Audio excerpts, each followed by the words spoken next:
Election है। आज तमाम लोग यहाँ पर जिस तरीके से जमा हुए, हमारे यहाँ के विक्टर कॉलोनी के तमाम लोगों ने ये बताया है। कल हम यहाँ पर जाकर डोर टू डोर मिले कि साबिर भाई आप बहुत अच्छा करे, कांग्रेस में वापसी हो गई बोल के। यहाँ पे हमारे विक्टर कॉलोनी के शकील अहमद साहब ये जलसे के अध्यक्ष है, और यहाँ आए वाले चांद पाशा कुरैशी साहब और हफीज भाई और यहाँ पे तमाम लोग जो मंच पे बैठे हैं, ये लोग का ये कहना था कि साबिर भाई आप हमारे साथ फिर से एक बार जुड़ जाओ, हम आगे चलकर आपके साथ में काम करने के लिए। तो ये लोगों की मोहब्बत ही थी। जिस तरीके से देखो, कोई भी काम करने के बाद उसका तजुर्बा हासिल होता है, इंसान बगैर काम के कोई तजुर्बा नहीं मिलता है। हमने ये कोशिश की कि आपके पास 22 साल 20 साल जो भी हमने इस एरिया का विकास करने के लिए आप तमाम लोगों के दरमियान में रहे, कभी हमको ऐसा नहीं लगा। पर कुछ चीजें ऐसी रहती है, हर बारी को विधानसभा का टिकट मांगा जाता है, अगर वो टिकट हमको देने का वादा होता है, फिर बाद में उसके बावजूद हमको फिर एमएलसी देने की बात होती है। तो इस तरीके से 20-22 साल का हमारा अरसा ऐसे ही निकलते गया। तो हम लोगों ने, तमाम नगर सेवकों ने ये सोचा था कि भाई आने वाले दिनों में हम लोग मिलकर हम काम करेंगे। कोई भी हमारे साथ का एक आमदार तो बन सकता है। जिस तरीके से हमारे पोखरना साहब हमारे साथ के आमदार है, बालाजी कल्याणकर हमारे साथ के आमदार है, हमारे साथ के हेमंत पाटिल हमारे साथ के आमदार है। तो हमारी भी ये ख्वाहिश लगी हमारे लोगों में कि भाई हम लोग भी वोट देते हुए आ रहे, तो हम लोगों को भी हमारे मुस्लिम समाज में एमएलए की एक कुर्सी में एक जगह उन्हें लड़ाना चाहिए। देखो, कोई भी चीज के बारे में कोशिश करेंगे तो जीत हार तय होंगी। हमने कोशिश की है, हमने इस वजह से कोशिश की है क्योंकि हमको बार बार ये चॉकलेट दिया जाता था कि कांग्रेस वाले कि हम अगली बारी में आपको एमएलए का टिकट देंगे। अब्दुल सत्तार साहब को 2-3 बार होते होते अब देखो, किसी कोशिश करने के बाद अब्दुल सत्तार साहब को उत्तर से टिकट मिल गया, पर उत्तर से मिलने से बेहतर वहां पे उनका टिकट नहीं हो रहा था। तो मोहन अम्बटे साहब ने बोला कि भाई मेरी दक्षिण की जगह दे देता हूँ। क्यों?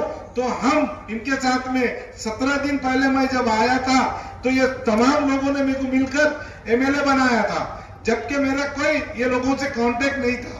तो ये लोग मेरे से इतनी मोहब्बत करे, जब मैं इलेक्शन लड़ा था, पर ये मेरे साथ के नगर सेवक है, उन्होंने बोले पार्टी के हम साथ हैं। हमने अम्बटे साहब को कामयाब कराने के बाद में 5 साल उन्होंने आपके बीच में काम किए। कई बार हमारी उनकी डिस्कस होती थी कि साबिर भाई तुम्हारा काम बहुत अच्छा है, पर तुम पार्टी तुम्हारी हमको थोड़ा ये होता है। देखो साहब, मैं बोला आप एमएलए हैं और मुझे लोगों के बीच में जाना पड़ता, जब भी मेरा दिल बोलेगा मैं आपके साथ में कभी भी आने के लिए तैयार हूँ। तो ऐसी हमारी बातचीत होते रहती थी। तो कुछ दिन पहले जैसा अशोक राव चौहान साहब बीजेपी में ज्वाइन हो गए, फिर महाविकास आघाड़ी के अच्छे फैसले होने लगे। वसंत चौहान साहब को एमपी का एक सादे आदमी को, जो एमएलए हारे वाले आदमी को महाविकास आघाड़ी ने एमपी का टिकट दिए और तमाम लोगों ने मिलकर उनको कामयाब किए। कामयाब करने का मकसद यह है कि कोई बड़ा लीडर नहीं था उनके साथ में, आम जनता ने, कोई पोल शीट की जरूरत नहीं पड़ी, कोई ऑटो की जरूरत नहीं पड़ी। आप तमाम लोगों ने मिलकर पूरे जिले भर में उनको वोट देकर कामयाब किए। इसका मकसद यह है कि जब आवाम चाहने लगी कोई लीडर को जिताने के लिए, तो है कि ने उसके ऊपर कोई पार्टी के लोगों ने खाली उम्मीदवार दे देते। तो आप लोगों ने तमाम ने मेहनत की और वो कामयाब हो गए। होने के बाद उनका कुछ दिनों पहले उन्होंने हर जगह जाने के बाद, अरे वाह ये नांदेड़ से आए वाले हैं क्या, इन्होंने अशोक चौहान जहां से थे वहां से इलेक्शन जीत के आए क्या, बम्बई दिल्ली जहां जहां उनकी बात होती थी हमने भी उनका काम किया। हमने इसलिए काम किया क्यों कि आने वाले दिनों में महाविकास आघाड़ी ने जो उम्मीदवार दी थी, हम उनके तहत में हम लोगों ने पूरे वोट किए। अब ऐसा हुआ कि विधानसभा के इलेक्शन और लोकसभा के इलेक्शन दोनों साथ में आ गए। साथ में आने के बाद मोहन राव अंबटे साहब को, जब उन्होंने कुर्बानी देने को तैयार हो गए थे अब्दुल सत्तार साहब को, तो हमको ऐसा लगा कि एक भाई दूसरे भाई के लिए पीछे हट रहा है, तो वो अंबटे साहब थे। तमाम नगर सेवकों ने बोले कि भाई ठीक है, पर सत्तार साहब को कोशिश ये थी कि मैं उत्तर से लड़ूंगा, तो पार्टी ने उनको उत्तर से लड़ाई। आप भी देखते हैं कि वहां पे की भी कैंपेनिंग अच्छी पैमाने पर हो रही। तो नांदेड़ के अंदर, नांदेड़ दक्षिण के अंदर इतने हमारे पूरे लोग, हम सब पूरे मिलकर अब ये सोचे कि आने वाले दिनों में कोई भी पार्टी का जो उम्मीदवार खड़े वाले हैं, ये एक दूसरे को मैनेज करके खड़े वाले हैं। आपको पता है इससे पहले भी गैस सिलेंडर था।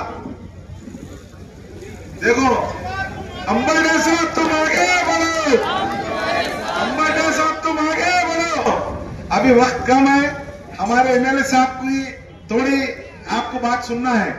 आप हम लोग ये बॉर्डर के ऊपर है, इधर वेंकर कॉलोनी, इधर पीले बिल्डिंग, हमारे में इतना भाईचारा है कि कोई भी मामले में हम एक दूसरे के लिए दिल बड़ा करते हैं। कल मैं एरिया में घुमा तो वहाँ के लोगों ने बोले साबिर भाई अब हमको बहुत अच्छा होगा, तुम तो नहीं ऐसर में हमारे पास आ जाते थे, हमारा काम हो जाता था।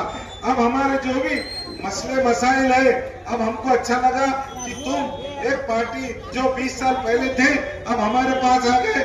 हमको बुला कर बोले कि आप जिसके साथ है, हमारी पार्टी कांग्रेस है, अंबटे साहब उनको आप यहाँ आ चुके हैं, उनकी बात सुन लीजिए। मैं बच्चे वाली बात अगली बारी में आपको सुनाऊंगा, क्यों कि अंबटे साहब सुबह हम 7 बजे से साथ में मैं और उनके साथ शमीम अब्दुल्ला हो शिवड़ी के अंदर करे, मुसलमान वाड़ी में करे, इतनी जगह तकरीरें सभा करने को क्या हुआ, 5-10 मिनट है टाइम खत्म होने बाद उठने का। तो अभी हमारे अंबटे साहब आपके बीच में आके चंद बातें बताएंगे, इसलिए मैं अपनी जगह लेता हूँ। अस्सलाम वालेकुम। इंशाअल्लाह साबिर जो तुम आगे बढ़ो।